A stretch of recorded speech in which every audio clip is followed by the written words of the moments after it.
Panginoon, Heavenly Father, Lord God, thank you, Panginoon, sa araw na to, Lord, na binigay niyo, Panginoon. Itong message niyo, Lord God, na ipaparating, Lord God, hindi ko po message to, Lord, kundi sa inyo to, Panginoon. Hindi ako exception, Lord God, sa inyong salita, Lord God. Lord, ituro niyo po sa amin, Panginoon, yung nais mo iparating sa amin, Panginoon, Lord, na matanggap ng puso namin at isipan namin, Panginoon, na Lord, yung mga nakatakip sa tenga namin, Panginoon, mawala. Winawasak namin ito sa pangalan ni Jesus, Lord God. Every spiritual barriers, Lord, winawasak namin in Jesus' name, Panginoon, upang makapag-penetrate ang iyong salita, Panginoon, sa kanila, sa aming mga puso, Panginoon. Lord, your word is a double-edged sword, Panginoon. Lord, wasakin mo, Panginoon, sa amin, Lord God. Ituro mo, Lord, I pray na matanggap namin ang bawat salita mo, Panginoon. In Jesus' mighty name, Lord God. Yung bibig ko, Lord God, is an extension of your mouthpiece, Lord God. I am just a messenger, Lord. Message mo to, Panginoon. Word mo to, Panginoon. Lord, ituro mo sa amin, Lord God. Ikaw, itago mo ko sa iyong likuran, Panginoon. Ikaw magsasalita sa araw na to, Panginoon. Lord, bless niyo po kami lahat dito, Lord God, in Jesus' mighty name. Amen. Hallelujah. Grabe, ngayon na lang kasi ako ulit nakapag tumayo sa harap ng maraming tao eh. Okay. So, nakapost na po ba yung image? Sige po, ipakita po natin. So, ang topic po natin ngayon is, yan po, no? Sabi dito, humble yourselves before the Lord. Ano po bang dahilan? Bakit yan ang topic natin? James 4. So, ito po, iikot po tayo sa, dito lang tayo magfo-focus sa chapter na to. Wala tayong masyadong mga supporting verses. Pero kung anong kalooban ng Panginoon at ibibigay niya, no? Sige po. James 4.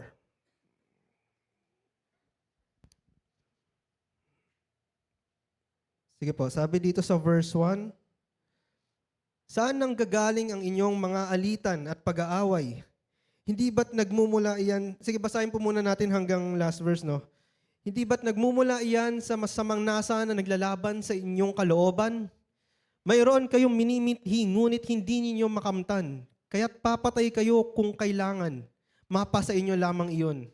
May mga bagay na gustong-gusto ninyo, ngunit hindi ninyo maangkin, kaya kayo'y nagkakagalit at naglalaban-laban. Hindi ninyo nakakamtan ng inyong minimithi dahil hindi kayo humihingi sa Diyos. At humingi man kayo, wala rin kayong natatanggap dahil hindi tama ang inyong layunin. Humihingi kayo upang mapagbigyan ng inyong kalayawan. Mga taksil, hindi ba ninyo alam na kapag nakipagkaibigan kayo sa sanlibutan ay kinakaaway naman ninyo ang Diyos? Ang sino mang nagnanais na maging kaibigan ng sanlibutan ay kaaway ng Diyos. Huwag ninyong akalaing walang kabuluhan ang sinasabi sa kasulatan. Ayaw ng Espiritong ibinigay sa atin ng Diyos na siya'y may kaagaw sa ating pag-ibig. Napakalalim ng pag-ibig ng Diyos sa Espiritong binigay niya sa atin at ayaw niya na may kaagaw sa ating pag-ibig. Ngunit higit na malakas ang tulong na ibinigay niya sa atin. Kaya't sinasabi ng kasulatan, ang Diyos ay laban sa mga mapagmataas, ngunit nalulugod sa mga mapagpakumbaba. Kaya nga, pasakop kayo sa kapangyarihan ng Diyos, labanan ninyo ang dyablo at lalayuan kayo nito. Amen? Lumapit kayo sa Diyos at lalapit siya sa inyo. Linisin ninyo ang inyong mga kamay, kayong mga makasalanan. Linisin ninyo ang inyong puso, kayong pabago-bago ang isip. Maghinagpis kayo, umiyak at tumangis. Palitan ninyo ng pagluha ang inyong tawanan at ng kalungkutan ng inyong kagalakan. Magpakumbaba kayo sa harapan ng Panginoon at itataas niya kayo. Mga kapatid, huwag kayong magsiraan sa isa't isa. Ang namimintas o humahatol sa kanyang kapatid ay namimintas at humahatol sa kautusan. At kung hinahatulan mo ang kautusan, hindi ka na tagasunod ng kautusan, kundi isang hukom nito. Ang Diyos lamang ang nagbigay ng kautusan at siya rin ang hukom. Tanging siya ang may kapangyarihang magligtas at magpahamak, ngunit ikaw, sino ka upang humatol sa iyong kapwa? Makinig kayo sa akin, kayong nagsasabing ngayon o bukas ay pupunta kami sa ganito at ganoong bayan at isang taon kaming titigil doon. Mangangalakal kami at kikita ng malaki. Ni hindi nga ninyo alam kung ano ang mangyayari sa inyo sa araw ng bukas. Ang buhay ninyo ay parang usok lamang, sandaling lumilitaw at agad nawawala. Sa halip ay sabihin ninyo kung loloobin ng Panginoon at nabubuhay pa kami, gagawin namin ito o iyon. Ngunit kung kayo'y nagmamalaki at nagyayabang at iyan ay masama. Ang nakakaalam na dapat niyang gawin ang mabuti, ngunit hindi iyon ginagawa, ay nagkakasala. Amen. Purihin ang Panginoon sa kanyang salita. Binasa lang po natin yung word, pero nakaka-bless na po, no? No? Amen? Sige po, tapos na po tayo sa service natin. Sige po.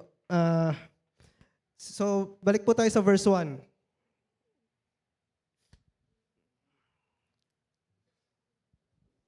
Sa verse 1 po, balik po tayo sa verse 1.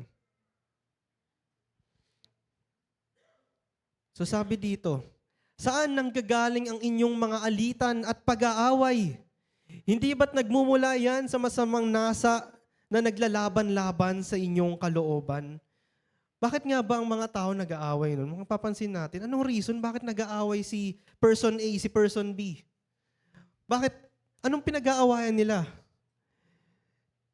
Siguro dahil, sabi nga dito, dahil nagmumula yan sa masamang nasa na naglalaban sa inyong kalooban. Gusto ko itong bagay na ito. For example, envy. Meron siya nung gusto mo makuha. Pero syempre, hindi niya ibibigay sa'yo yun. So, inaaway mo siya, gusto mo makuha eh. Greed. Meron yung mga taong to gusto mo makuha yung lahat ng mga ari-arian nila. Gusto mo mapunta sa'yo lahat, gusto mo sa'yo lahat. Diba? Nagkakaroon ng pag-aaway-away. For example na lang, yung mga bansa, diba?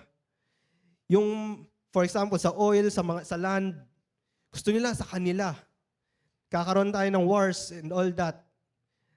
Bakit? Kasi gusto natin, sa atin lang to, sa atin lang to. Pride. Bakit nag-aaway ang tao? Mga tao. Mataas ang pride ni person A, mataas ang pride ni person B. Walang nagpapakumbaba, kaya sila nag-aaway. Ayaw nila magpakumbaba. Gusto ko to, gusto mangyari itong gusto ko. Amen? Ito ang gusto kong mangyari, ito ang mangyayari. Ganun din si person B. Hindi, gusto ko ito yung mangyari, gusto ko. So, hanggang sa nag-away sila. No? Hindi ba't nagmumula iyon sa masamang nasa na naglalaban sa inyong kalooban? Mga desire natin, mga personal desire natin na gusto nating mangyari, gusto nating makuha. Pinaglalaban natin, gusto ko to eh. Pero gusto ba yan ni Lord para sa'yo? O ikaw lang yan? Kaya nag-aaway-away. Pero, di ba pag yung desire na yan is galing sa Panginoon, magkakos ba yun ng pag-aaway-away? Hindi po, di ba? So bakit nagkakaroon ng pag-aaway-away? Next verse. Mayroon kayong minimithi, ngunit hindi ninyo makamtan. Yun na nga po, meron kayong gusto. Meron tayong gusto na hindi natin makuha, kaya papatay kayo kung kailangan. Sobra na, no? Papatay sila. Yun nga, yung mga magnanakaw, gagawin nila lahat para mapunta sa kanila yung mga gusto nilang makuha. Pero sa atin dito, limited lang ba to dun sa mga talagang pumapatay, literal? Hindi po. Meron tayo dahil hindi natin nakukuha, pinapatay natin yung kapwa natin emotionally, mentally. Kung ano-anong pinagsasabi natin, kaya't papatay kayo kung kailangan. Kasi hindi mapasa atin yung gusto natin eh. Gusto mong makuha itong bagay na ito pero hindi mapasa atin. Baba po natin. Mapasain nyo lamang iyon. May mga bagay na gustong-gusto ninyo ngunit hindi ninyo maangkin kaya kayo nagkakagalit at naglalaban-laban. Hindi natin maangkin yung mga bagay na gusto natin. Mga desires ng puso natin. Magagalit ka sa tao, bakit wala pa rin sa akin yung, for example, merong sinabi din tong tao na to, na ibibigay sa'yo. Dahil hindi napunta sa'yo, magagalit ka sa kanya. Well, kasalanan din naman ng isa kasi nagsabi siya, di ba? Pero yung, alam mo yung may gustong-gusto kang bagay, dahil lang sa hindi mo siya nakuha, magagalit ka. So, isipin mo, kung yung desire ba yun, sa Panginoon pa ba yun?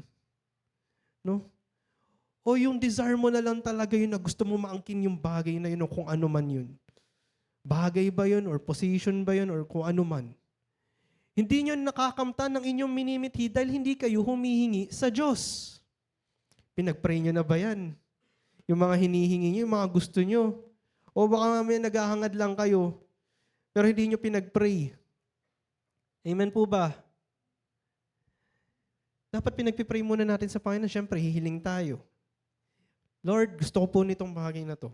Lord, kailangan ko po nitong bagay na to. Lord, kung kalooban mo, Panginoon, mapupunta sa akin. Next verse. Verse 3. At humingin man kayo, wala rin kayo natatanggap dahil hindi tama ang inyong layunin. Sabi mo, Lord, kung kalooban mo, mapupunta sa akin to. Pero pinangunahan mo pa rin si Lord. Hindi nga para sa'yo, pinilit mo pa rin. Hindi na pupunta sa'yo kasi mali yung layunin mo. Kaya nga pag nag-pray tayo, lagi sinasabi sa atin, laging pinapaalala sa atin, na ang answer ni Lord is yes, no, or wait. Amen po ba? Laging binabanggit yon, laging pinapaalala sa atin yon, na oo, hindi, or maghintay tayo. Pero sabi dito, at humingi man kayo, wala rin kayo natatanggap dahil hindi tamang inyong layunin. Yung pinag-pray nyo ba, mag-glorify ba si Lord? Yung pinag-pray nyo bang desire nyo, kasama ba si Lord doon? May itataas ba si Lord doon? Bakit hindi natin natatanggap? To the point na, Lord, ba't wala pa rin itong pinag-pray ko? Hanggang ngayon, wala pa din. Lord, ba't ayaw mo sagutin yung prayer ko? Anak, may tataas ba ako ng prayer mo? Yung pinag-pray mo? Kasama ba ako dyan? Baka ikaw lang yan, ha? Anak, baka naman sarili mo lang yan, ha? Anak, hindi makakabuti sa'yo yan, ha? Alam ni Lord, eh. Hindi niya sinasagot yung prayer natin dahil ano ba talagang laman? Ano pong motibo natin bakit natin pinag-pray yun? Bakit natin gustong makuha yun? Ano ba talaga? Yung mga material na bagay, bakit gusto natin makuha yung mga bagay na yan? Anong reason? Itong mga taong to na humihiling pero hindi nila nakukuha yung mga bagay na to. Pinipilit nating makuha yung mga bagay na to pero hindi binibigay ng Panginoon. Bakit? Kasi alam niya yung na hindi tama ang layunin natin. Alam niyo po ba na merong isang tao sa Bible na naranasan niya lahat, na nagkaroon siya ng lahat ng possessions, positions, lahat. Pinagkaloob sa kanya, binigay sa kanya, naranasan niya lahat. Kilala niyo po ba kung sino yun? Kilala niyo po kung sino yun? Hari po siya, hari yung tinutukoy ko. Si Solomon po, di ba? Alam niyo po ba na after niya maranasan ang lahat ng ito, punta po tayo sa Ecclesiastes 1 verse 2.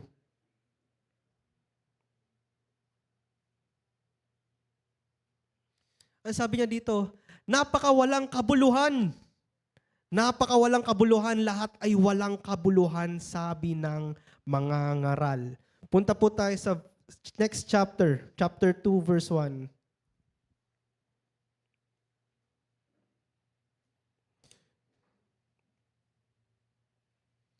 Sinabi ko sa aking sarili, halika, subukan mo kung ano ang kahulugan ng kaligayahan. Magpakasaya ka, subalit ito man ay walang kabuluhan.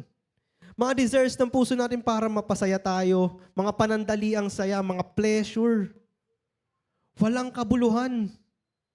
Walang kabuluhan yung mga bagay na hinihingi natin na hindi ayaw ibigay ng Panginoon kasi nga walang kabuluhan. Lahat ng bagay pwede natin gawin. Sabi nga ni Paul, everything is permissible but not everything is beneficial. Pwede nating matanggap pero makakabuti ba sa atin ito? Ba't hindi binibigyan ng Panginoon? Kung ano man yung hinihiling natin, gamit ba to, bagay ba to, position ba to, kung ano man to.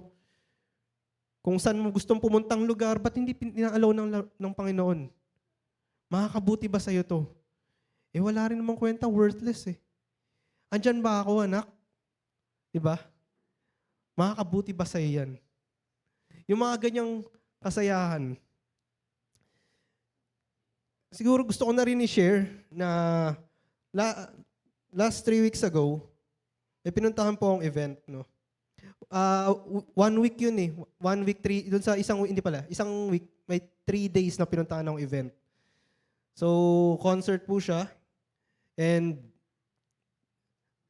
nandun ako sa pinakamalapit sa stage. No, nag-afford ako ng ganong seat, parang ganon. Ba't ko sinishare to, no? Ano ba naman si pastor? Nanonood ng ganyan? Secular yan, di ba? Siguro inalaw na rin ng Panginoon, no? Pero gusto ko sa inyo i-share na yung unang event, 3 po kasi yung pinuntahan ko. Yung unang event, actually standing yun. Nasa harap ako ng stage. Malapit ako dun sa mga pinapanood kong artist. And 8 hours kaming nakatayo dun. Mahigit pa nga kasi bago magsimula yung event, nakatayo na kami. Imagine nyo yun. Merong 33 artists dun sa event na yun. And lahat yung tinapos namin, 2 o'clock na kami nakauwi ng madaling araw. Grabe kung isipin mo yun, no? Yung mga tao na gustong makalapit dun sa mga ina-idolize nilang mga tao, gagawin nila lahat ng yun para lang makalapit sila. Then the next day, may pinuntahan po ako sa North EDSA na isang event din. Isa doon sa mga artist doon sa event na yun, andon. Pinuntahan ako sa North EDSA. Nakalapit din ako sa kanila, nakapagpa-picture pa nga ako eh. Then after nun, pagkatapos nung event na yun, tapos na, umuwi na ako. Then the next day, may pinuntahan ulit akong event. Isang concert din ulit. Then after nun, tapos na. Nag-enjoy ako. Aminin ko, nag-enjoy ako. Pero yung enjoyment, ito yung pinarealize sa akin ng Panginoon.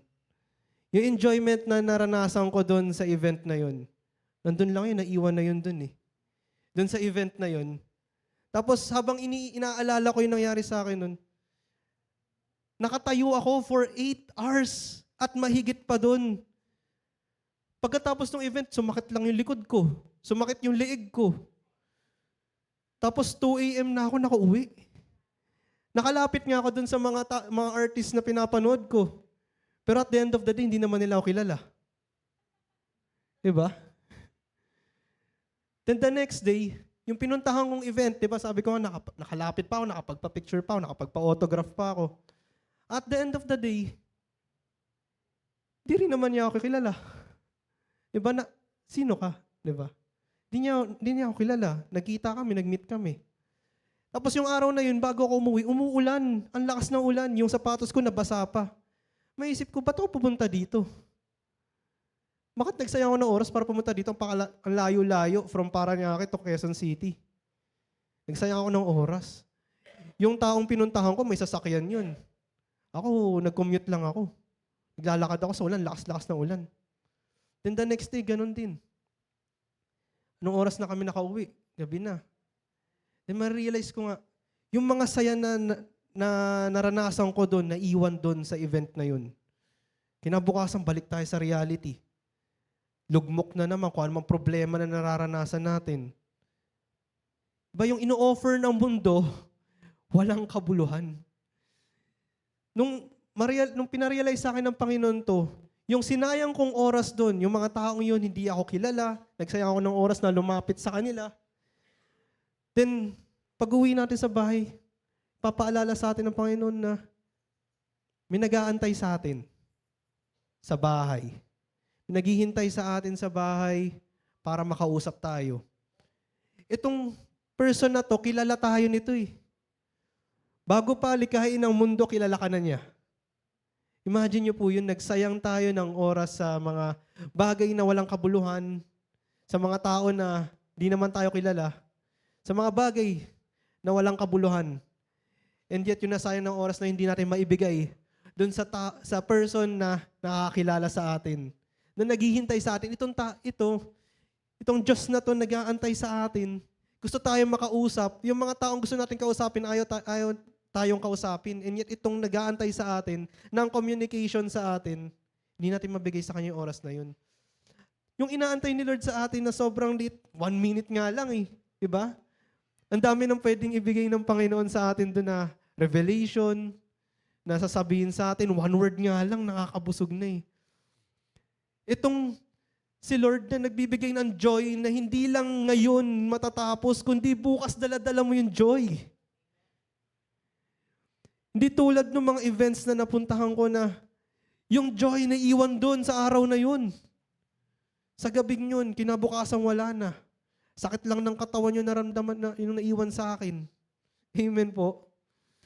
Pero yung oras na ibibigay natin kay Lord, pag binigay natin sa Panginoon, andun yung healing, restoration, joy, peace. Kung ano mga pagsubok yung nararanasan natin, kasama natin siya. Kinabukasan may problema ka, masaya ka dahil binusog ka na ng Panginoon. Amen po? Sige po. Sabi dito, saan ba yan? Sige, verse 3. Humingi man kayo, wala rin kayong natatanggap dahil hindi tama ang inyong layunin. Humihingi kayo upang mapagbigyan ng inyong kalayawan. Gusto mo mangyari yun eh. Gusto natin mangyari yung gusto natin, gusto mo maranasan. Yung iba, nagsasabi, Lord, ba't sila naranasan nila? Ako hindi ko naranasan. Ako, yun din po yung sinabi ko. Permissive will ko, yung pumunta doon sa mga events na yun. And yet, ito, yung pinarana sa akin ni Lord, naranasan ko siya and na-realize ko na wala ngang kabuluhan. Yung mga bagay na to na ginagawa natin na wala si Lord, na hindi siya kasama, walang kabuluhan. Only the Lord gives meaning and purpose sa buhay natin. Yung mga bagay na hinahabol-habol natin, hinahanap-hanap natin, kung ano man ito, walang kabuluhan. Sabi nga, i-summarize ko na lang sa Ecclesiastes, sabi pa ni King Solomon doon, magtatrabaho kayo. Tatrabaho kayo na magtatrabaho. Ngunit, mamamatay kayo, may iwan din yung mga pinagtrabahuhan nyo. O iiwan sa mga taong hindi naman pinagtrabahuhan yung pinagtrabahuhan nyo. Walang bisa. Kung ano yung mga pinagawa nyo, kung ano yung mga ginagawa nyo, walang kwenta. Walang kwenta kung wala ang Panginoon. Walang kwenta yung ginagawa natin kung wala si Lord. Amen? Kung ano man yung mga hinahangad natin, walang kwenta ang lahat ng yan. Sabi nga po sa 1 John chapter 2, verse 15. Ano sabi dito? Huwag ninyong ibigin ang sanlibutan o ang mga bagay na nasa sanlibutan. Ang umiibig sa sanlibutan ay hindi umiibig sa Ama. Sige, talon tayo sa verse 17. Verse 17. Mawawala ang sanlibutan at ang lahat ng kinahuhumalingan nito, ngunit ang mga sumusunod sa kalooban ng Diyos ay mabubuhay magpakailanman. Mawawala ang lahat ng nasa sanlibutan. No, kung yung joy mo, hinahanap mo pa rin sa mga bagay na ino-offer ng mundong to, kapatid, mawawala rin yan. Parang abo, parang tayo, na usok, na lilitaw, mawawala. Parang abo, na bigla na lang mawawala dyan. Andyan siya ngayon, nakikita mo, biglang, boom, dadaan lang. Hindi natin madadala sa langit yung mga pinagagawa natin, yung mga pinag-aahabol natin. Pag wala si Lord, dun sa ginagawa natin, walang kabuluhan.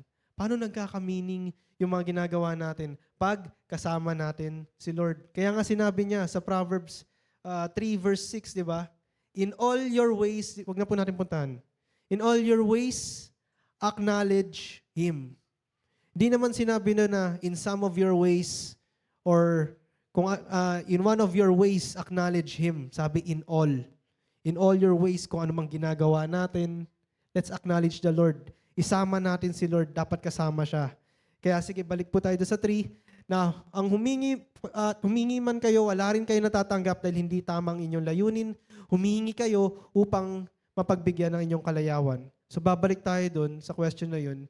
Anak, mag-glorify ba ako dyan? Kasama ba ako dyan sa gagawin mo? Matutuwa ba ako sa gagawin mo? Pag binigay ko ba sa'yo yan, matutuwa ba ako? Makakabuti ba sa'yo yan? No? Yung mga pinipilit natin gustong mangyari. Pinipilit natin na gustong makuha. Verse 4. Sabi dito, mga taksil, hindi ba ninyo alam na kapag nakipagkaibigan kayo sa sanlibutan ay kinakaaway naman ninyo ang Diyos? Pag nakipagkaibigan kayo sa sanlibutan. Pag sinabing sanlibutan, malawak po kasi ito, no? Hindi lang basta sinabing mga worldly things, mga pinaggagawa natin, mga secular things. Pag sinabing sanlibutan, ito yung mga ino-offer ng mundo. Ano to? Yung mga kasalanan na nag-uumapaw. Pag ito na-satisfy yung flesh mo, worldly po yun. Hindi siya kailangan secular. Pag ito finid yung pride mo, sanlibutan po yun. Pag hindi mo ma-lower yung pride mo, nakikipagkaibigan ka sa mundo. Kasi pride mo yun flesh yun Gusto mo, sa'yo to. Gusto mo, ikaw yung tama.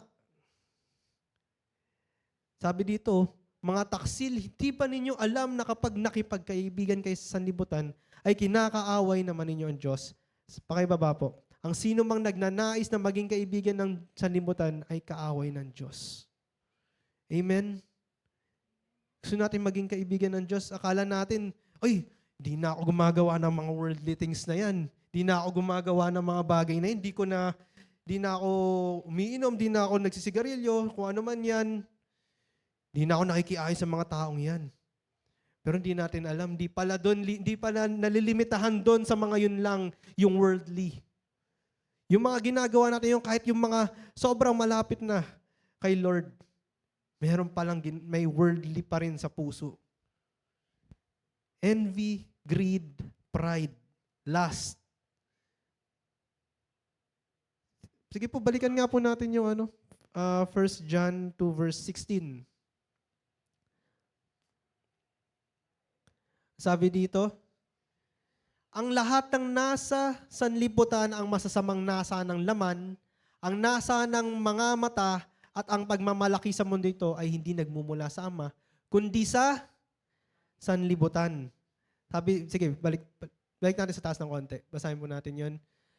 Sabi ito, ang lahat ng nasa sanlibutan, masasamang nasa ng laman, lust of the flesh, nasa ng mga mata, lust of the eyes, at ang pagmamalaki sa mundong ito, pride of life.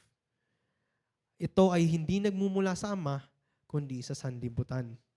So pride, lust of the eyes, lust of the flesh, lahat po yun worldly. Hindi lang nalilimitahan sa paggawa ng mga kung anumang bagay na binibigay ng mundong to. Hindi ka man nakikiayon sa mga hintil o technically hintil tayo. Yung mga tao hindi pa nakakilala sa Panginoon. Yung mga gumagawa pa nun. Hindi porke hindi mo na ginagawa yung mga yun, wala nang worldly sa'yo. The fact na meron pa rin, hindi ka maisuko, Lord, hindi ko kaya magpakumbaba. Worldly po yun, kapatid. Sino mang nagnanais na maging kaibigan sa sanlibutan ay kaaway ng Diyos. Hanggat meron po tayong mga bagay na to sa puso natin, kaaway tayo ng Diyos. Kahit gaano ka pa nagbabasa ng Bible lagi, nagpe-pray lagi, nagpe-praise and worship lagi, hanggat hindi natin kaya magpakumbaba, kaaway tayo ng Diyos. Word po yan ng Panginoon, hindi po sa akin yan. Next verse. Huwag ninyong akalaing walang kabuluhan ang sinasabi sa kasulatan na ayaw ng Espiritong binigay sa atin ng Diyos na siya'y may kaagaw sa ating pag-ibig. Napakalalim ng pag-ibig ng Diyos sa Espiritong binigay niya sa atin at ayaw niya na may kaagaw sa ating pag-ibig. Amen. Ano yung pag-ibig na to? Lord, love naman kita. Lord, ginagawa ko naman yung sinasabi ng word mo Nagbabasa ako. Lagi ako nagme-meditate ako lagi, Lord. Every day, day and night. Sabi sa Joshua 1:8, Lord God. Sabi mo, meditate your word day and night. Lord, nagme-meditate ako lagi. Lord, nagpipray ako lagi. Pagising sa umaga, bago matulog. Lord, nagpipraise and worship ako. Pag may pinagpray ka nga, yun nga, pag may pinagpray ka sa Panginoon, hindi nga binigay ng Panginoon sa'yo, pinagpilitan mo pa rin. Pag-ibig saan yun? Pag-ibig mo ba sa Panginoon yun? Pag-ibig pa rin ba sa Panginoon yun? Nagpray ka, Lord, I pray na mangyari to, Lord. May hinihingi kang bagay, hindi pa dumadating sa'yo, inunahan mo na si Lord. Pag-ibig ba sa Lord yun? Hindi ka na nagtiwala sa Kanya. Gumawa ka kaagad ng action. Or merong bagay na sinabi ng Panginoon, no, hindi sa'yo yan. Pinagpilitan mo. Kasi Lord, gusto ko eh. Gusto ko mangyari to. So pag-ibig pa ba sa Diyos yun? Pag-ibig na sa sarili yun. Gusto mo masunod yung gusto mo. Ayaw nga ng Panginoon eh. Hindi nga hinayaan, the first place, hindi nga tinanggap ng Panginoon yung una mong prayer eh. Nag-no na kaagad siya and yet pinagpilitan mo. Masasabi mo ba na pagmamahal pa rin sa Diyos yun? The fact na hindi ka sumunod sa commandment niya. Verse 6. Ngunit higit na malakas ang tulong na ibinigay niya sa atin, kaya't sinasabi ng kasulatan, ang Diyos ay laban sa mga mapagmataas, ngunit nalulugod sa mga mapagpakumbaba. Amen. Ayaw ng Lord na may nagmamataas. Ayaw ng Lord na gusto mo, mangyari yung gusto mo. Or kung merong man nakasakit, di lang naman doon na lilimitahan yung pride eh. Ano ba yung mga pride? Yari, merong nag-aaway nga kayo. Tapos nasaktan ka nitong taon to, nag-sorry, ayaw mong tanggapin yung apology niya. Pride yun. Gusto mo ipagpilitan na, hindi, kailangan mong maparusahan. Sa ginawa mo. Sakit-sakit ng ginawa mo sa akin, kailangan mong parusahan. Pinagpipray mo na kung ano mang mangyari sa kanya, mga delubyo na maranasan niya, na sakit na maranasan niya, para lang maramdaman mo yung hustisya. Pero ang sabi ng Panginoon, akin ang paghihiganti. Kung ano man yung ginawa niya sa'yo, hayaan mo lang yan. Pero ikaw gusto mo makaganti talaga. Hindi. Kailangan makaganti ako sa kanila kung ano-ano mga pinagsasabi nila, pinaggagawa nila sa akin, nasaktan ako. Kailangan ko makaganti. Ngunit ang sabi ng Panginoon, wala kang gagawin, magpakumbaba ka, ibigay mo sa Kanya. Sa Romans po yun, di ba? Romans 12. Sige, puntahan po natin yun. Para lang mabasa natin talaga.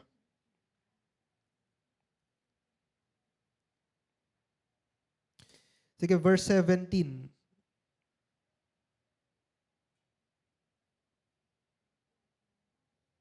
Huwag ninyong gantihan ng masama ang masama. Sikapin ninyong mamuhay ng marangal. Verse 18. Hanggat maaari, makisama kayo ng mapayapa sa lahat ng tao. Kahit inaaway ka na nitong tao na to, kahit sinasaktan ka na, makisama pa rin kayo ng mapayapa. Ito po yung sinasabi ng word, mapayapa. Paano mo gagawin yun kung may pride ka sa puso mo?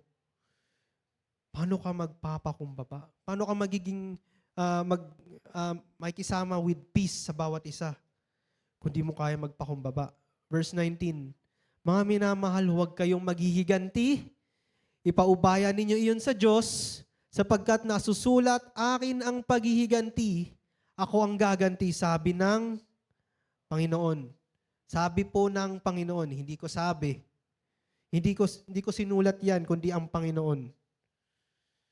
Ang Panginoon ang nagsabi sa kanyang paghihiganti. So, kung meron mang nakasakit sa atin, huwag nating gagantihan. Kung paparusahan sila ng Panginoon, kung ano mang kalooban ng Panginoon, yun ang mangyari.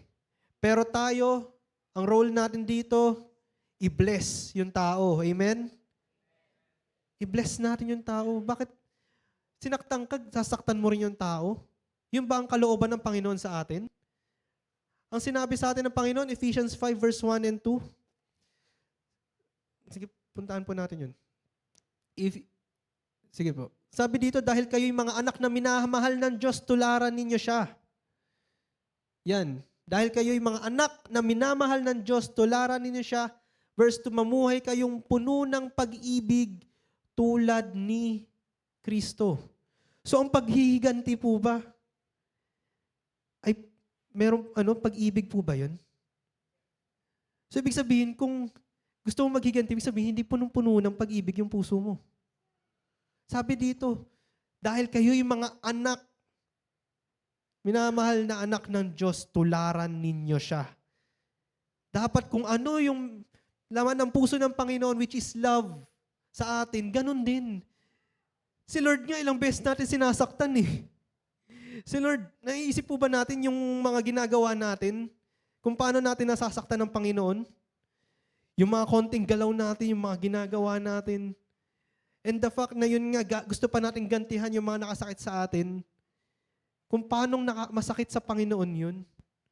And yet, mahal ka pa rin niya.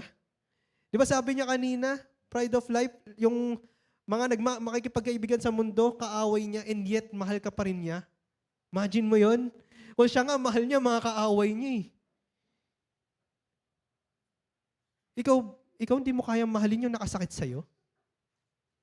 Mamuhay kayong puno ng pag-iibig tulad ni Kristo dahil sa kanyang pag-ibig sa atin. Inialay niya ang kanyang buhay bilang mabangong alay at handog sa Diyos. Imagine mo yun, no? Yung mga kinoconsider niyang mga kaaway kasi nga namumuhay sa sanlibutan, namatay siya para sa kanila kasi mahal niya itong mga kaaway niya. Amen po ba? Sabi ng Panginoon, tularan natin ang Panginoon. Mamuhay tayo ng puno ng pag-ibig. Sige po, balik po tayo dun sa verse 6 ng James 4. Ngunit higit na malakas ang tulong na ibinigay niya sa atin, kaya sinasabi ng kasulatan, ang Diyos ay laban sa mapagmataas, ngunit nalulugod sa mga mapagpakumbaba. Amen? Laban siya sa mga nagmamataas. Yun na nga po. Kung di mo kayang patawarin yung mga kapatid mo, yung mga nakasakit sa'yo, yung mga nangaaway sa'yo, mga kapatid, pride po yan.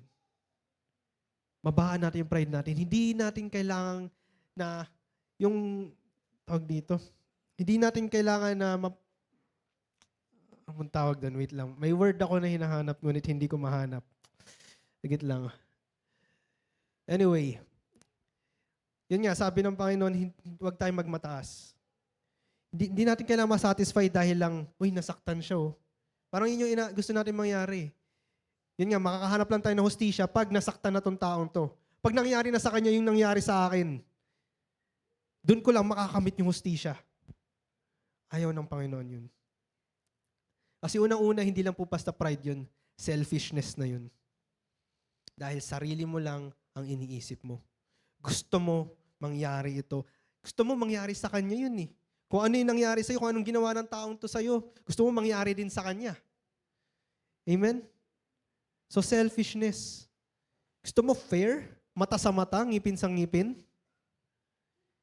Pero hindi. Sabi ng Panginoon, hayaan mo, magpakumbaba ka, be with peace with others, at hayaan mo ako sa akin ng paghihiganti. Amen po ba? Sa mga mapagmataas, ngunit nalulugod sa mga mapagpakumbaba. Imagine mo yun. Imagine mo yung kaluguran ng Panginoon sa iyo once na nakapagpatawad ka. Sabi nga ng maraming tao, di ba, na nakaranas na pag nagpatawad, sarap sa dibdib. Nakapag-release ako. Amen po ba? Sa mga nakaranas na nito, no? Amen po ba? Ang sarap mag-release. Ang sarap na walang kabigatan sa puso mo. Ang sarap na wala kang kaaway. Ang sarap na wala kang kaaway, walang problema sa ibang tao. Wala kang dinadalang mabigat. Nabigay mo na eh. Nahingi mo ng tawad sa Diyos at nagkaayos pa kayo ng tao. Anong sarap sa feeling nun? Amen po. Verse 7, sabi dito, kaya nga pasakop kayo sa kapangyarihan ng Diyos. Pasakop sa kapangyarihan ng Diyos. Labanan ninyo ang dyablo at lalayuan kayo nito. Labanan ang dyablo.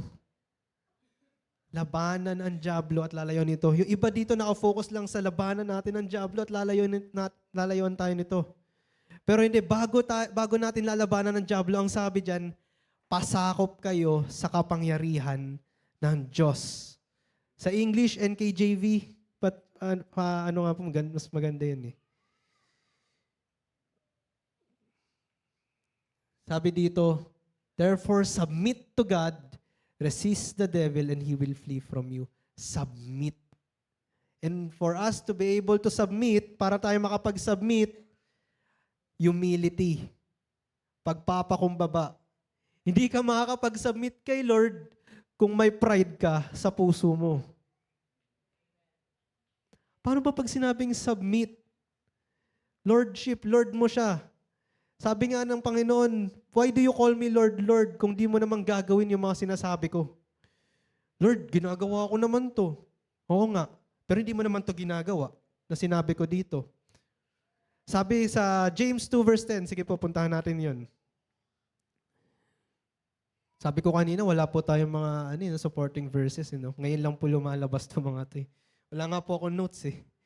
Ang lumalabag sa isa, kaya praise God, hindi po ako yun.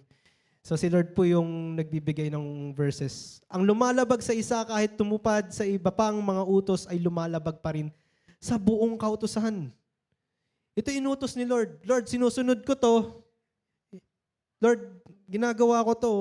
Oo nga anak, di mo naman ginagawa to. Submission ba yun? Nag-submit ka ba kay Lord? Ginagawa mo nga yung isang sinutos ng Panginoon pero hindi mo naman to ginagawa. Pag ang sabi, submit. Pag sinabing submit, ibibigay mo lahat. Lalagay mo lahat sa paanan ng Panginoon. Lahat na nasa iyo. Maski desires mo, mga gusto mo, lahat, ugali mo, ilalapag mo sa harapan ng Panginoon. Submit. Fully submission, hindi na ikaw ang mangunguna, kundi ang Panginoon na. Yung po pag sinabing submit. Hindi ikaw ang mangunguna, hindi mo gusto ang mauuna. Kahit hindi pinayagan ng Lord, gusto mo pa rin mangyari, hindi po yun. Submission. Hindi lang dito sa bagay na to ikaw susunod, lahat susundin mo. Amen po. Sige po, balik po tayo doon sa verse 7. Kaya nga pasakop kayo sa kapangyarihan ng Diyos, labanan ninyo ang dyablo at lalayuan kayo nito. So pag nagpasakop tayo sa kapangyarihan ng Diyos, labanan natin ang dyablo at lalayuan kayo nito. So kung malalabanan ba natin ang dyablo kung may pride tayo sa puso natin? Sa kanya yun eh. Una-una, ang pride na yan yung dahilan bakit pinatalsik si Satanas sa langit eh. Pride, gusto niya, makapantay niya si Lord. Pride. And yun din, yung kailangan nating maalis para fully tayo makapagpasakop sa Panginoon. Kailangan natin bitawan lahat ng mga hinihingi sa atin ng Panginoon. Gaya nga nasabi ni Pastor Dave, di ba, yung matching na nakapasok yung kamay dun sa bote, pinasok niya dun sa box, hindi niya maalis dahil may hawak-hawak siya. Di ba? Paano tayo makakalaya? Bitawan natin, release. Yun yung gusto ng Panginoon. To submit, kailangan mong bitawan lahat. At hanggat di natin nabibigay lahat sa Kanya, hindi siya fully makakapag-manifest sa atin. Kasi hindi natin na-surrender lahat. To surrender is to release everything and offer everything to God. Amen? Everything. Everything. Walang may iwan, walang exception, lahat. Yung mga desires natin kanina, yung mga masamang nasa ng laman natin, yung mga desires natin, gusto natin mangyari sa buhay natin, kailangan i-surrender natin yung sa Panginoon. Ano sabi? Huwag natin puntahan po ito. Psalms 37 verse 4, delight in the Lord and He will give you the desires of your heart. Sa tingin niyo po ba, pag sinabi yung desire pa ba natin yun? Sabi, maraming gumagamit ng word na to. Sabi nito, pag lumapit ako kay Lord, bibigyan niya sa akin desire ko. Pero hindi eh. Kung hanapin mo ang kasiyahan mo sa Panginoon, delighting in the Lord, ibig sabihin nun, habang nagde-delight ka sa Panginoon, yung desires mo napapalitan ng desires ng Panginoon. Amen? At yun ang mangyayari. Ano sabi sa Galatians 2 verse 20? Sige po.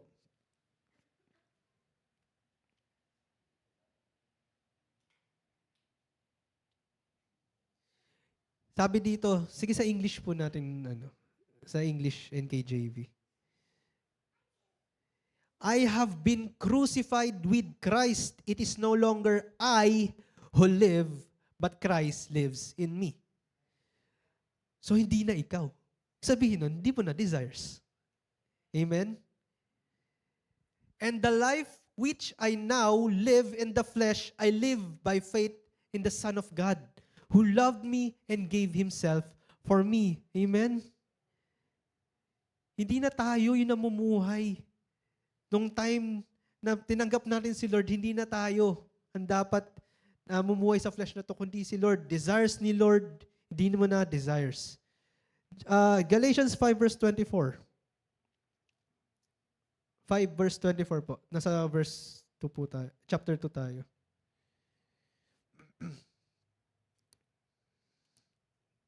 Sabi dyan, and those who are Christ's have crucified the flesh with its passions and desires.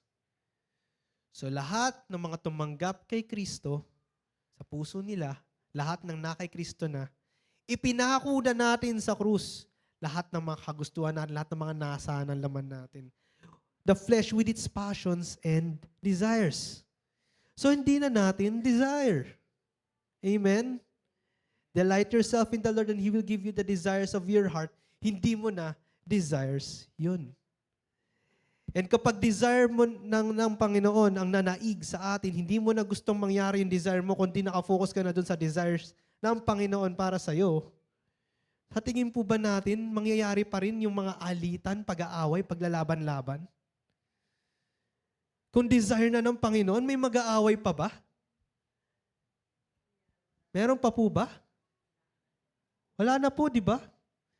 Kasi kung sa Panginoon ito, sa Panginoon po ba yung pag-aaway-away?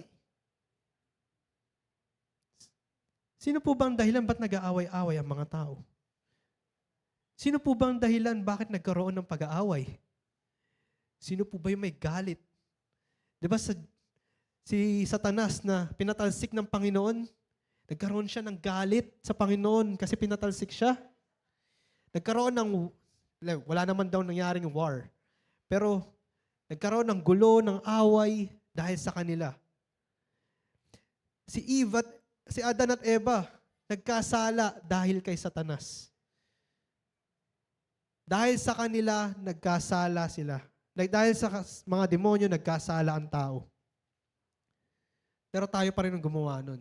Inudyukan ng kaaway. So yung mga pag-aaway-away na nangyayari, tao lang po ba yun? Sabi nga sa Ephesians, di ba? 6 ba? Or 5? Wait. Sabi doon na hindi tao ang kalaban natin, kundi principalities and powers. 6 verse 12 yata. Sige, pupuntahan natin. Ephesians 6. Tama ba? Verse 12. Sapagkat yun, sige. Sapagkat hindi tayo nakikipaglaban sa mga tao, kundi sa mga pinuno, sa mga makapangyarihan at sa mga tagapamahala ng kadilimang umiiral sa sanlibutan ito. Ito ang mga hukbong espiritual ng kasamaan sa himpapawid. So yung kaaway mo, hindi yan yung kalaban mo. Yung nag-udyok sa kanya. Yung nag-udyok sa kanya ang kaaway natin. So gusto mo pa rin maparusahan yung taong yun? Hindi. Yung taong yun, nagkamali siya, yes. Pero ikaw ba, hindi ka ba nagkakamali? Lahat tayo nagkakamali. Kaya nga, sige, balik tayo, James 4, verse 7. Sasabihan ba tayo ng Panginoon to submit to Him kung okay na tayo? Sabi niya dito, pasakop kayo sa kapangyarihan ng Diyos. Labanan ninyo ang dyablo. Sabi kanina, hindi tao ang kaaway natin. May kapangyarihan, principalities, powers. So, labanan ninyo ang dyablo. Yung udyok sa inyo ng dyablo. Labanan nyo. Kung anong pinapasok ng kaaway sa isipan nyo, labanan nyo. Pero para magawa nyo yun, pasakop kayo sa kapangyarihan ng Diyos. Hanggat hindi tayo nakakapag-submit, meron at merong open door para makapasok si Satanas. Kahit anong subok mo na labanan ng dyablo, hindi mo ito matatalo dahil hindi ka fully submitted sa Panginoon. Amen? Wala kang weapon eh. May weapon ka man, stick lang, na dapat sword of the word of God. Yung shield of faith mo, parang cardboard lang. Nakakatagos yung mga arrows ng kaaway. Bakit? Kasi may open door. Nakakapasok si Satanas. So kahit kahit gusto mo siyang labanan, hindi mo siya malabanan dahil nga meron siyang nasa'yo. Meron siyang pag-aari sa'yo. Nasa'yo pa rin yung parte ng sanlibutan. Offer ng sanlibutan, nasa'yo pa rin. Pride of life, lust of the eyes, lust of the flesh, nasa puso mo pa rin, ay, meron pa rin akong parte dito. Ano yan? Anong shield mo? Anong shield mo? Shield of faith? May cardboard? Ay, nako. Ano yung, sword? Sword of the word of God. Ano yan, stick? Ano yan, laruan yata yan eh. Ano mo ko lalabanan dyan? Hindi ka kayang saktan ng kaaway, pero yung mga salita niya nakaka-penetrate. Amen po ba? Nakaka-penetrate ang mga udyok ng kaaway sa atin dahil hindi tayo fully submitted. Doon pa lang sa utak natin, anong weapon ng kaaway? Anong ang ginawa ni Satanas kay Eva at Adan? Sinabi ni Satanas kay Eva at Adan, kay Eva, talaga bang mamamatay ka kapag kinain mo yung prutas? The fruit of good and evil? Mamamatay ka ba talaga? Diba? Doon pa lang pinakita na sa atin yung weapon ng kaaway. Talaga bang sinabi ni Lord yan sa'yo? Sasamahan ka ba talaga niya? Yan sa problema mo? Mag-isa ka na lang eh. Lahat na ng tao nakatingin sa'yo, galit na sa'yo. Talaga bang kasama mo ang Panginoon? Oh. Talaga bang ayaw bibigay ni Lord sa yan? Ayaw niya eh. Talaga bang nakakay Kristo ka? Wala. Wala to. Di niya tinanggap. Tanggap pa siya. Lord, I receive you. Ayan, lugmok. Sa problema. Ay, hindi ka pala tumanggap eh. Hindi ka ligtas. Diba? Yun yung weapons ni Satanas. Pinakita na po sa atin kung ano ang ginagawa ni Satanas. Baluktutin yung salita ng Panginoon. And yet, ba't parang nahuhulog pa rin po tayo dun sa weapon ng kaaway? Kahit alam na natin eh. Nagbabasa naman po tayo lahat ng Bible. Amen po ba? Lahat po ba nagbabasa? Taas po ng kamay ng nagbabasa ng Bible. Hindi po lahat. Basa po tayo ng Bible. Kailangan po natin yun. Kasi communication to ng Panginoon sa atin eh. Hindi tayo yung nagpe-pray lang. Hindi yung pray lang tayo ng pray, sapat na yun. Alam niyo po, ang communication, di ba, may kinakausap ka, papakinggan mo rin siya. Ang communication, hindi lang one way yun na tayo lang yung magsasalita. Dapat yung tao, pag nagsalita rin siya, tatanggapin mo rin yung sinasabi niya. Amen po. Two-way communication. Hindi yung gusto mo lang na maiparating yung gusto mong sabihin, hindi communication yon. Kailangan ikaw rin makikinig sa sasabihin ng taong kausap mo. So kung kausap natin si Lord, hindi lang prayer. Nagpipray tayo sa Kanya, kausap natin siya. Pero yung way ng pakikipag-usap sa atin ng Panginoon is yung word niya. So kung hindi po tayo nagbabasa ng salita ng Panginoon, parang tayo lang yung tayo lang yung nagsasalita. Lord, ito, gusto ko to, Lord, ito po, ito yung nararanasan ko sa buhay ko, Lord, amen. Tapos na may sasabihin na si Lord sa'yo, hey Lord, di kita pinapakinggan kasi hindi ka nagbabasa ng Bible. Parang ganun nun. Pag magsasalita na si Lord, nakatype ka na sa tenga mo. Lord, bakit wala ka pa rin sagot? Lord, ang tagal naman ng answer mo, Lord. Dito yung pinag-pray ko, Lord. Pero yung sagot ng Panginoon, ano sa salita niya? Hindi niya maibigay sa'yo, hindi niya masabi sa'yo dahil ayaw mo magbasa ng Bible. Gusto mo man, pero hindi ka talaga nagbibigay ng oras sa Kanya. So paano mo malalaman kung ano yung sagot ng Panginoon sa panalangin mo? Kung hindi tayo magbabasa ng Bible. Kaya importante po ang pagbabasa ng Bible. Amen po ba? Sabi niya, Joshua 1:8, sige, puntahan natin yon since na ano po natin eh. Paalala na rin ng Panginoon sa atin. Huwag mong kaliligtaang basahin ang aklat ng kautusan. Pagbulay-bulayan mo iyon araw at gabi upang matupad mo ang lahat na nakasaad doon. Pagbulay-bulayin ito araw at gabi, pagbulay-bulayin daw, hindi basta binasa lang. Nabasa mo, verse, Jesus wept, binasa mo lang siya. Tapos na. O, nakapagbasa na ako ha. Lord, nakapagbasa na ako. Parang nagbasa ka lang ng ano, kung ano man yung babasahin na kung ano man, di man lang mineditate yung word. Bakit kaya Jesus wept yung nakalagay dito? Ba't kaya tumangis si Lord? Ganun po, pagbulay-bulayin mo. Isip-isipin mo, bakit nakasulat yung salita na yun dyan? Ba't kaya tumangis si Lord? Siguro kasi mahal na mahal niya si Lazarus. Siguro kasi dahil yung mga tao sa paligid niya hindi nananampalataya na kaya niyang buhayin si Lazarus. Nakikita niya na napakababaw pa ng faith ng mga taong to. Yung pala yung dahilan, bakit tumangis ang Panginoon. Pero hindi, binasa lang natin, di natin naintindihan, okay, tapos na, nakapagbasa na ako. So, bulay-bulayin ito araw at gabi. Amen po ba? So magbasa na po tayo sa mga hindi pa po nagbabasa. Marami pong ways ng pagbabasa, wala na po tayong excuse eh. Di natin kayang magbasa ng physical Bible. Wala tayong physical Bible, pwede na po tayong mag-download sa cellphone. Wala tayo hindi tayo makapagbasa kasi masakit yung mata natin.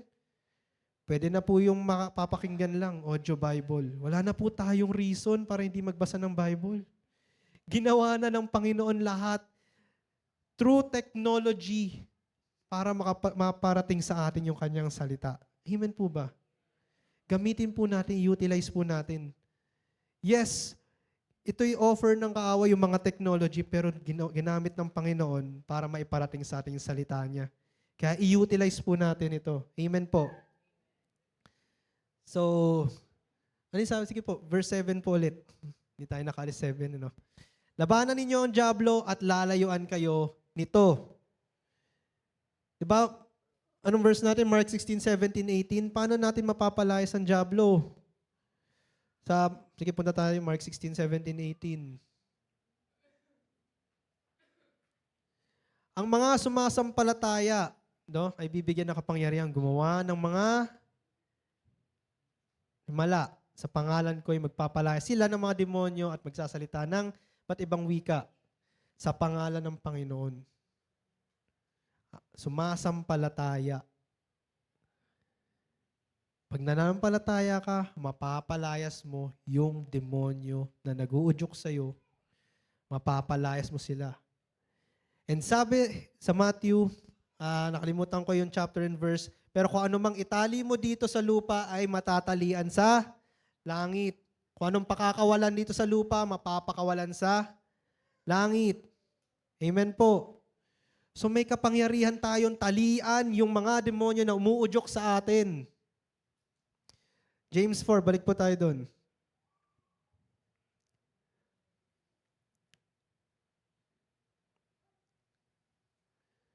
Labanan nyo ang dyablo at lalayuan kayo nito.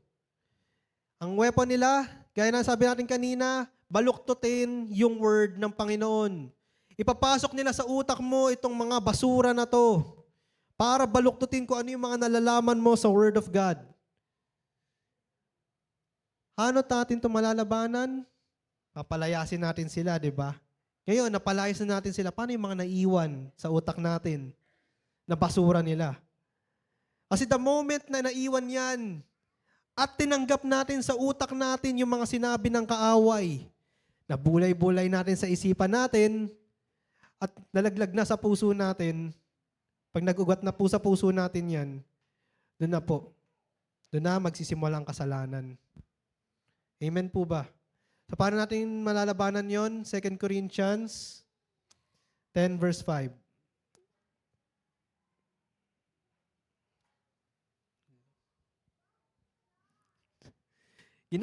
Sige, sa English po, sa NKJV.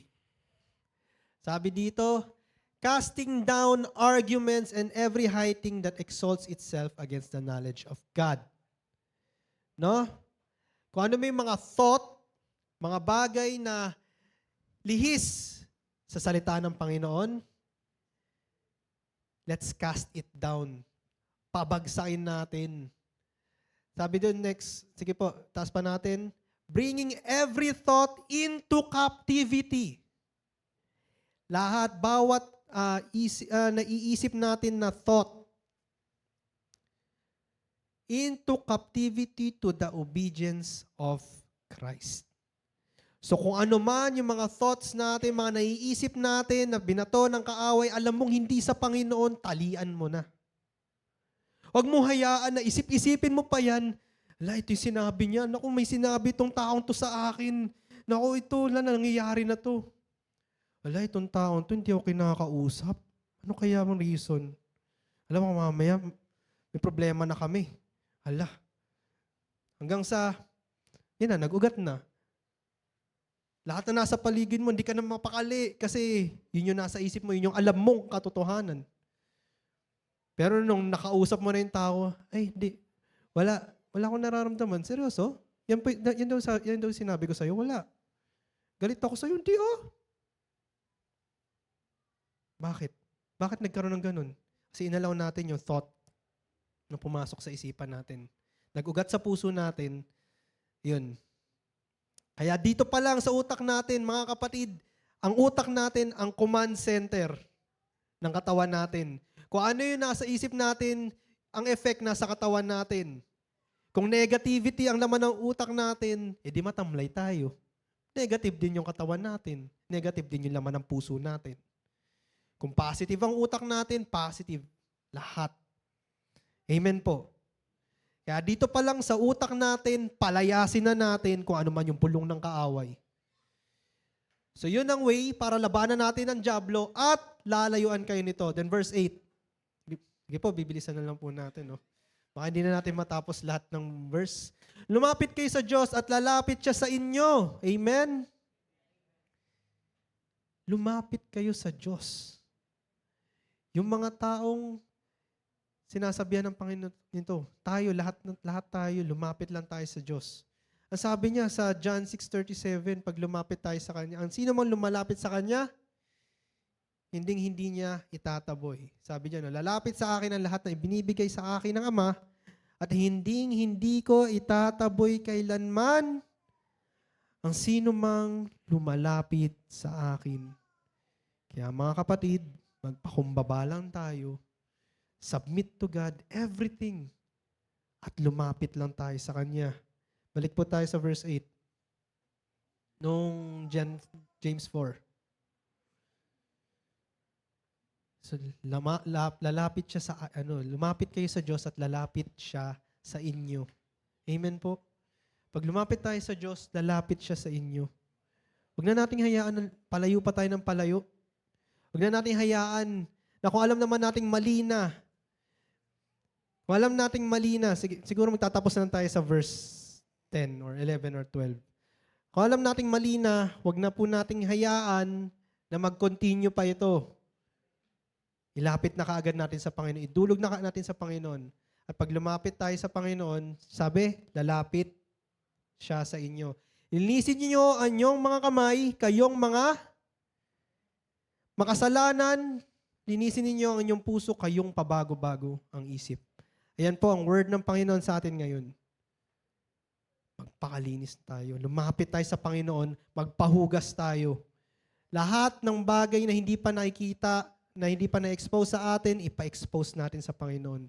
Lumakad tayo sa ilaw, sa liwanag, tulad ng ating Diyos ng liwanag, upang ma-expose yung mga bagay na gusto niyang ipa-expose sa atin. Linisin na natin ang ating puso, kayong pabago-bago ang isip.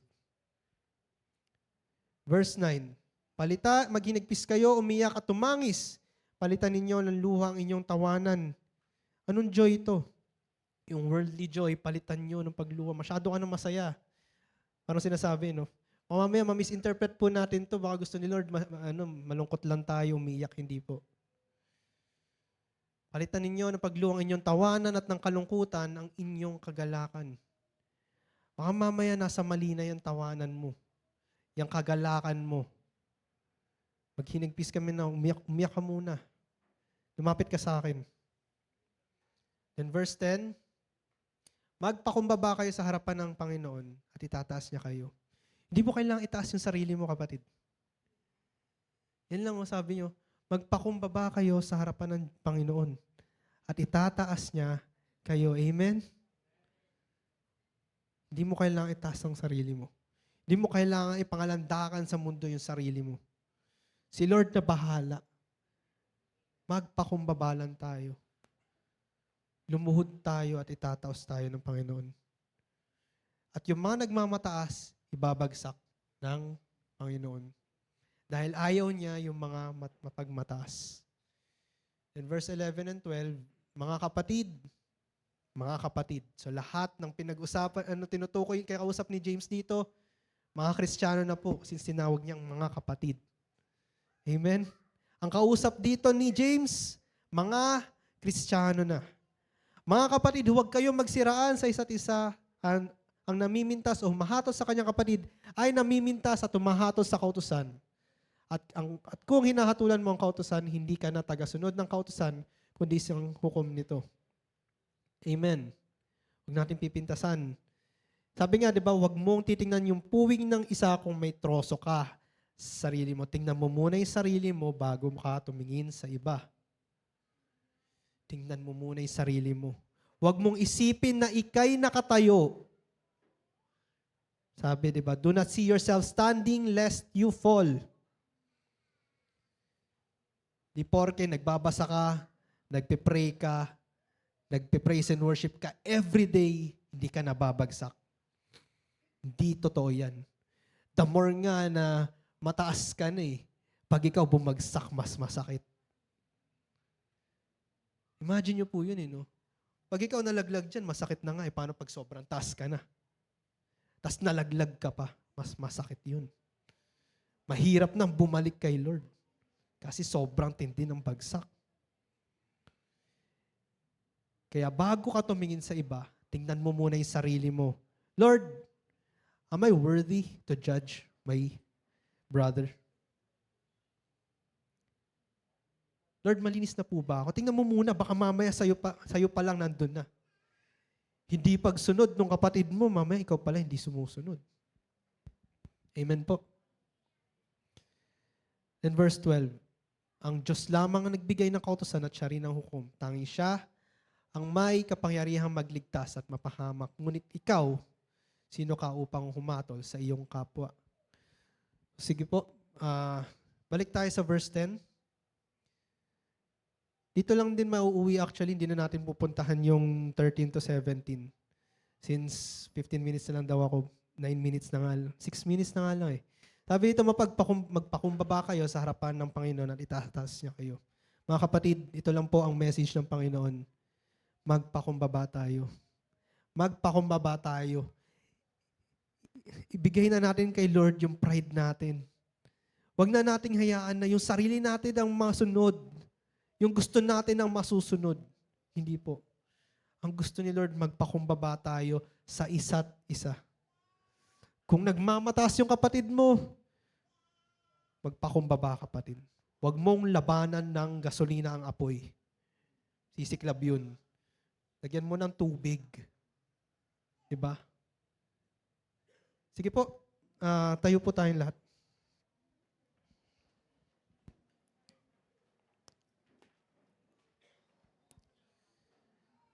Sige po, let's pray. Panginoong Yahweh na makapangyarihan sa lahat, nagpapasalamat po kami, Lord God, sa iyong salita, Panginoon, sapagkat nire-remind mo pa, Lord, kami na ayaw mo sa prideful. Galit na galit ka sa mga taong ma-pride. Galit na galit ka sa mga taong iniisip ang sarili. Galit na galit ka, Panginoon, sa mga taong ito. Lord, pero kahit galit ka, Lord God, andun pa rin na nag-uumapaw ang iyong pagmamahal sa amin. Na hindi ka nagdalawang isip, Lord God, na paalalahanan kami. Pwede mo nga, Lord God, na itapon na kaagad kami sa impyerno eh. Pero hindi, Lord eh. Dahil mahal mo kami, Lord God, pinapaalalahanan mo kami. Lord, kami po'y nagpapakumbaba lumalapit sa inyo, Panginoon. Hugasan niyo po kami, Panginoon, gaya ng sinabi mo kay James. Hugasan niyo kami, ang puso namin, ang aming mga kamay, ang aming mga isip. At Lord, itong pride sa puso namin, Lord God, na nananaig, Lord God, na hindi nagbibigay ng puwang, Panginoon, para makapasok ang iyong desire sa amin, Lord God. Para manaig ka, Lord God, sa amin, Panginoon.